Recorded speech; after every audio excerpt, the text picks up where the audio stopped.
Bonjour à toutes et à tous, à toutes les personnes en ligne avec nous présentement. La Maison du développement durable vous souhaite la bienvenue à cet événement sous le thème inédit de l'intimité durable. Merci à nos précieux partenaires, sans qui cette programmation ne serait pas possible, cette programmation gratuite. Donc, Hydro-Québec, partenaire principal de notre programmation, et la Ville de Montréal. L'intimité durable, qu'est-ce que ça peut vouloir dire? Comment ce concept-là peut évoluer dans l'intimité envers soi-même, envers la société, envers l'environnement? Surtout dans une période de nos vies où l'intimité a pris un tout autre sens, on a perdu nos repères, on a été rempli de confrontations, de contradictions de toutes sortes. Et maintenant, qu'est-ce que ça peut signifier pour nous? Donc, on débute cette super belle journée. D'ailleurs, il y a toute une programmation qui s'en vient avec beaucoup de conférenciers, un atelier tout à l'heure que je vais animer d'ailleurs sur des produits faits maison pour l'intimité. On va commencer donc avec Billy Robinson, avec une chronique littéraire sur la féminité, sexualité, amour de soi. Billy a donc sélectionné de magnifiques livres pour notre bon plaisir. Alors, un petit topo autour de Billy, qui est animateur à Ma TV d'une chronique littéraire. Bonjour, Billy. Bonjour, Maude. Donc, tu es chroniqueur, auteur, libraire à la librairie de Verdun. Tu as publié aussi Madonna en 30 secondes aux éditions Urtubise en 2018. Tu es très, très impliqué dans le milieu littéraire au Québec en tant que jury sur des prix littéraires, par exemple. Tu as déjà été membre du conseil d'administration du Salon du livre de Montréal. Tu as un gros bagage dans le cœur de la littérature. On est vraiment content de t'avoir avec nous aujourd'hui. Depuis 2021, tu animes une émission à Ma TV, une chronique littéraire, en plus de te produire aussi sur les ondes de CKVL les vendredis matins à 10h30 pour une chronique littéraire. Voilà. Tout de suite après vous. Et oui, c'est ça. Tout de suite après nous, tu t'en vas faire ça avec Julie Drolet. C'est super. Alors, on est vraiment content de t'avoir avec nous ce matin. Je te laisse la parole. Je te laisse nous présenter qu'est-ce que tu as préparé pour nous. Écoute, merci beaucoup de l'invitation d'abord là, pour cet atelier. Je suis très, très, très heureux et très fier là, de vous proposer là, ces sélections de livres que j'ai pensées en lien avec cette thématique-là. Et j'avais le goût là, de vous parler de féminité, de sexualité et d'amour de soi. Donc, j'ai essayé de ratisser le plus large possible et en quelques minutes. Alors, je suis prêt. Puis, voilà, si vous avez des questions à la fin, bien, vous pouvez les laisser là, dans la discussion, puis je répondrai éventuellement. Effectivement, super. Alors, on t'écoute. Parfait. Là, je vais vouloir juste activer le... Oui, la présentation. Mais en tout cas, tous les titres que tu m'as transmis puis que tu nous présentes ce matin, je les ai trouvés intrigants, je les ai trouvés intéressants. Alors, j'ai vraiment hâte que tu nous en dises plus. Bon, alors voilà, je lance le tout. J'imagine que est-ce que vous voyez bien le... Oui, parfait. tout est super. Alors voilà, alors c'est parti. Alors l'intimité durable, je vous propose d'abord Réinventer l'amour de Mona Chollet aux éditions Zone. Grand succès en librairie depuis sa sortie. Mona Chollet a quand même une très, très, très grande réputation. C'est une journaliste, une essayiste française qui a notamment publié Sorcière, qui est un autre de ses grands livres qu'il faut absolument lire. C'est La puissance invaincue des femmes. Donc, une essayiste très féministe, très engagée. Elle continue d'explorer les constructions sociales qui emprisonnent et empêchent les femmes d'être elles-mêmes. Donc, nombreux de femmes et d'hommes qui cherchent l'épanouissement amoureux se retrouvent souvent très démunis face à un troisième protagoniste qui s'insinue dans le couple. Alors, en fait, c'est le patriarcat. Donc, sur cette question qui entre bien sûr les féministes depuis des décennies, celui de l'amour hétérosexuel, ce livre propose vraiment des échanges éclairants, une série vraiment incroyable d'informations.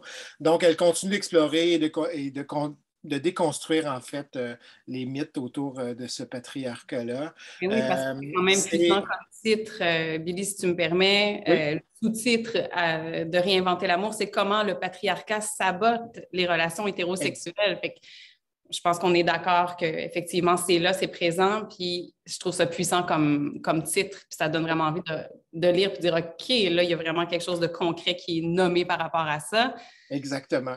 C'est fascinant. C'est fascinant. Puis, en fait, c'est un essai qui est brillant.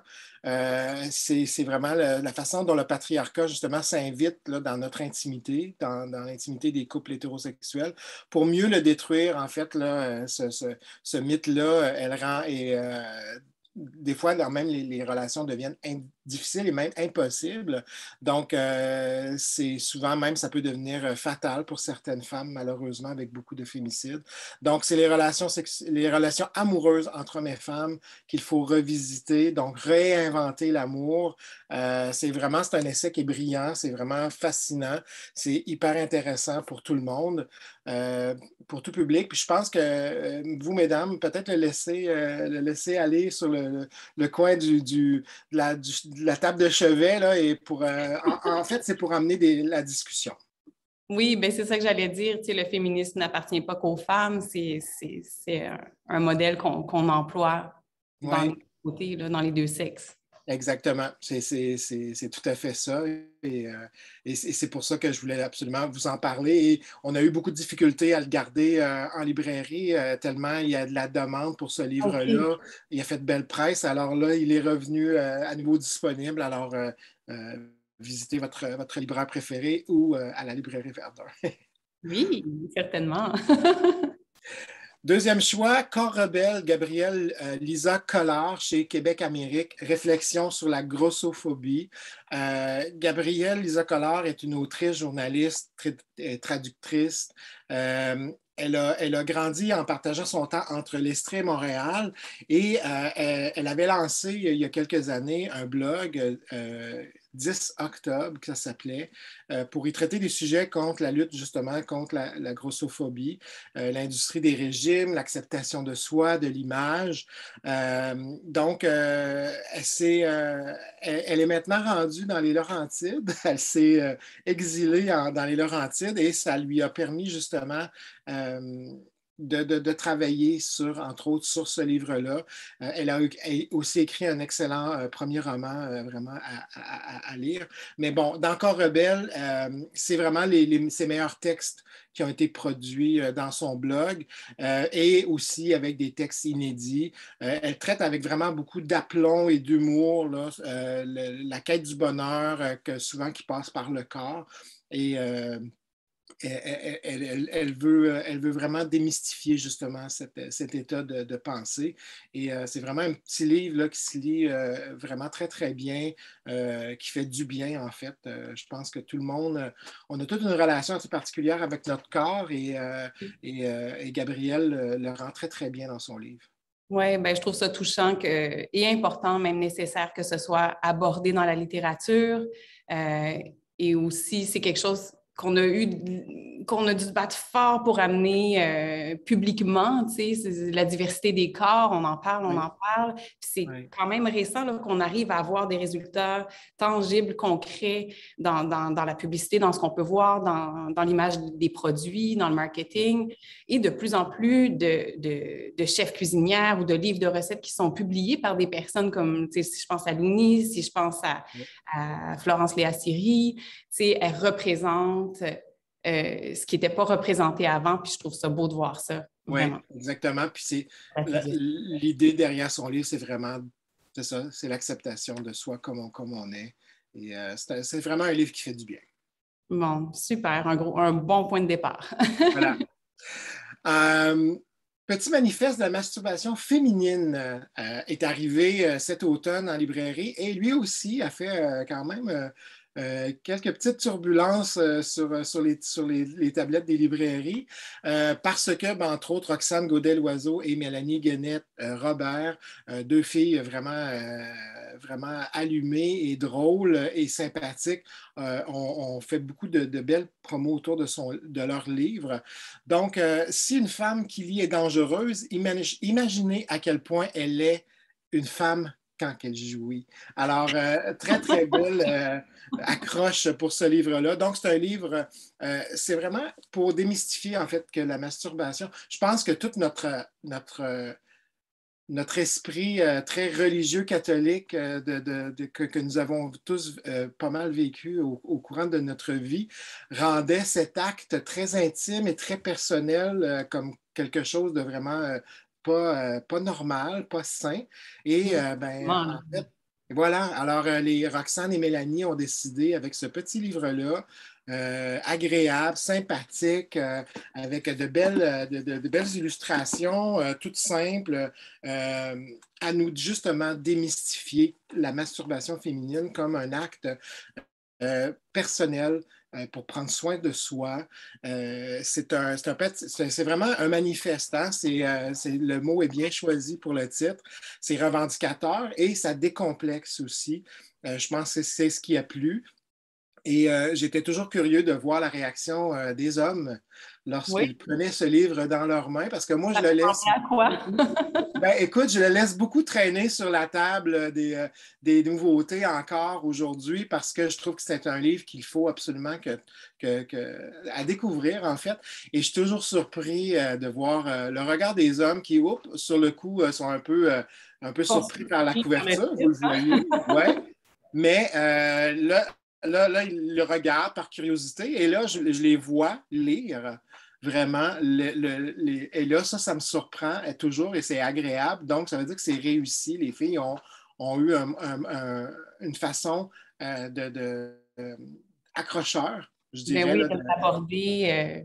Mais ne serait-ce que, tu sais, comme lecture à la limite de couple, tu sais, si c'est abordé avec légèreté, avec humour, il faut démystifier, il faut enlever le sérieux de on n'a pas le droit de faire ça, c'est tabou, c'est caché, c'est pas bien, on se sent coupable. Il y a tout cet enjeu-là qui vient s'immiscer après dans l'épanouissement sexuel puis dans la vie de couple, nécessairement. Tu sais. Voilà. Donc, c'est encore là une belle suggestion qui vient apporter de la légèreté à tout ça. Oui, puis je vous dis, c'est vraiment très intéressant, puis c'est très drôle aussi. Donc, les filles ont vraiment, je pense même, il y a des choses que les hommes peuvent apprendre aussi à l'intérieur de ce livre-là. Donc, voilà, c'est très intéressant. Encore à laisser traîner sur le coin de la table. Voilà.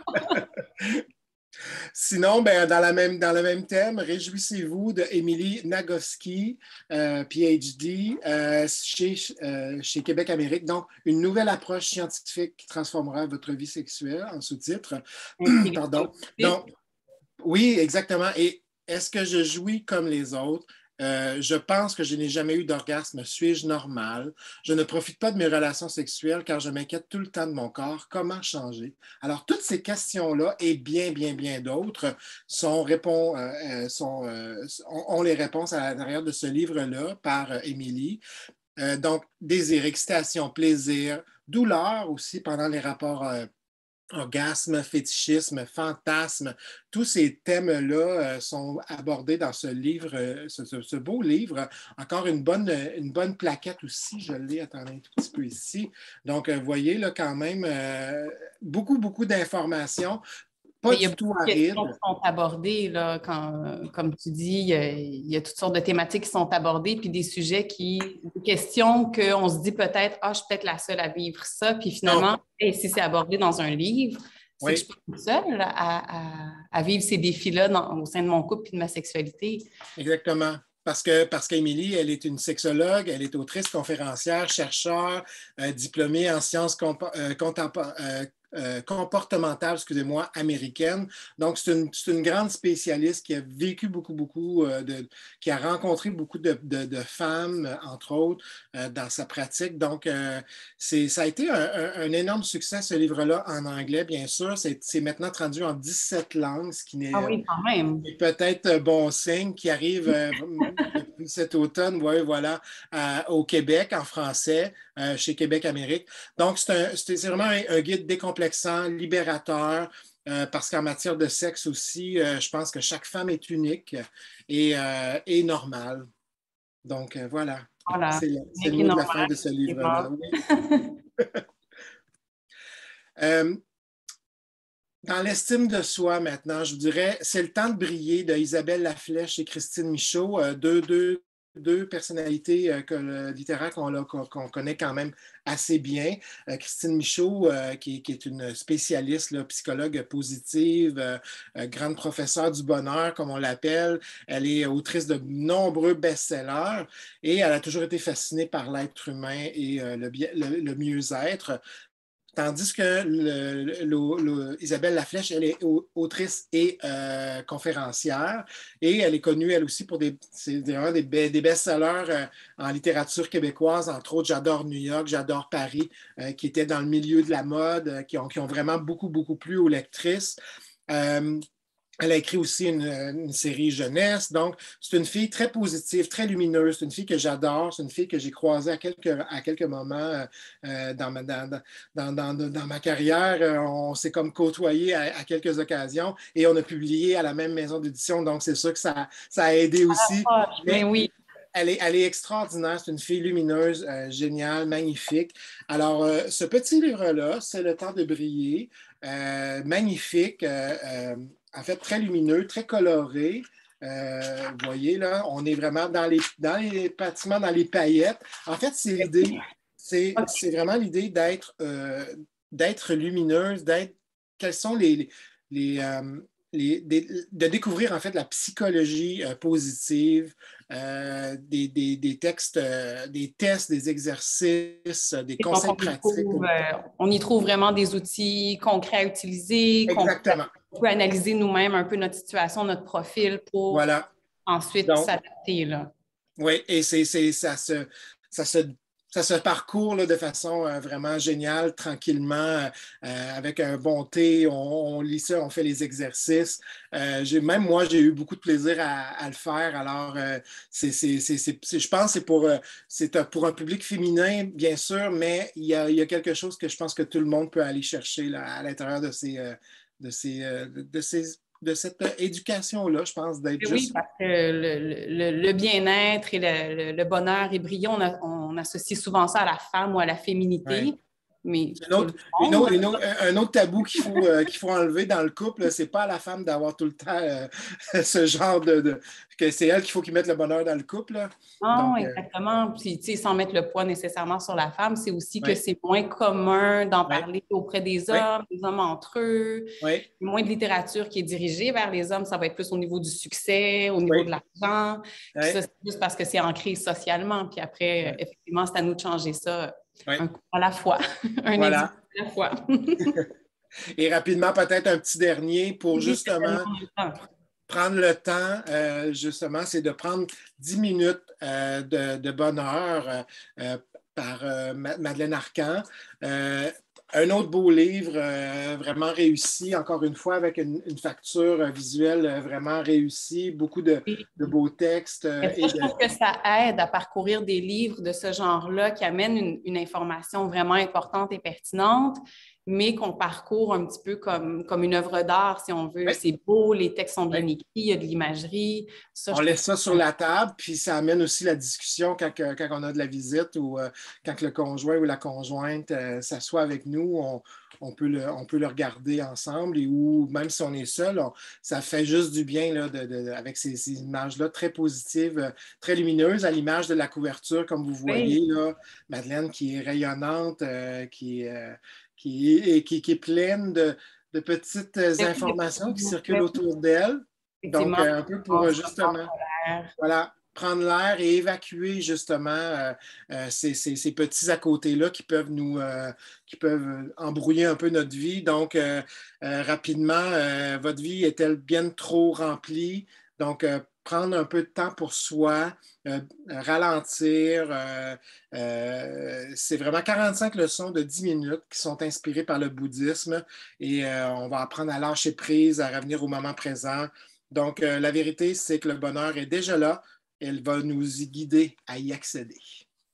Et puis là, le principe de à 10 minutes du bonheur, est-ce que c'est par tranche de 10 minutes? Ah oui, exactement. C'est vraiment, c'est ça qui est simple, comme en ça. fait. Voilà, je pense que le bouddhisme, il y a beaucoup de ça. Il y a beaucoup de prendre du temps pour soi, mais par petite dose pour Oui. justement nous permettre de ralentir à certains moments de la journée. Donc, c'est ça, c'est vraiment c'est des petites pauses, des petits exercices de quelques minutes, ralentir, méditer. Elle nous pose elle nous offre des pistes de réflexion justement pour la méditation, prendre le temps pour lire, ne Mais serait-ce que oui, 10 minutes. ça, ne serait-ce que ça, quelques minutes de se dire, OK, bien là, je me pose parce qu'on peut avoir ce concept-là erroné de se dire, ah, mais là, intégrer une pratique dans mon quotidien, c'est déjà, on a des vies tellement remplies, tellement occupées avec le travail, les enfants, les carrières. Puis dans le fond, c'est de se dire, bien, est-ce que je suis capable, pour moi, là, de prendre 2 minutes pour respirer dans ma journée? Oui, Juste ça, tu sais, ou oui, d'ouvrir ce livre-là et de dire, bien là, c'est mon 10 minutes à moi. Dans voilà. toute une journée, il y a beaucoup d'heures quand même dans une journée. Puis souvent, on ne se le permettra même pas. On se dit, on va pas le temps, plus tard. Oui. Donc, je Les trouve autres passent souvent avant nous, alors que je pense que c'est un peu ouais. ça qu'elle veut nous apporter là, dans sa réflexion. Puis on la Ouais. voit toujours un peu, on la voit toujours seule dans le livre, c'est elle, c'est OK. recentré sur elle-même. Donc je pense que ça fait du bien aussi de penser un peu à soi. Je pense qu'il y a ça aussi qu'on oublie, de penser à soi. Ouais. C'est pas de l'égoïsme du tout, au contraire, ça va nous permettre justement de nous ouvrir aux autres.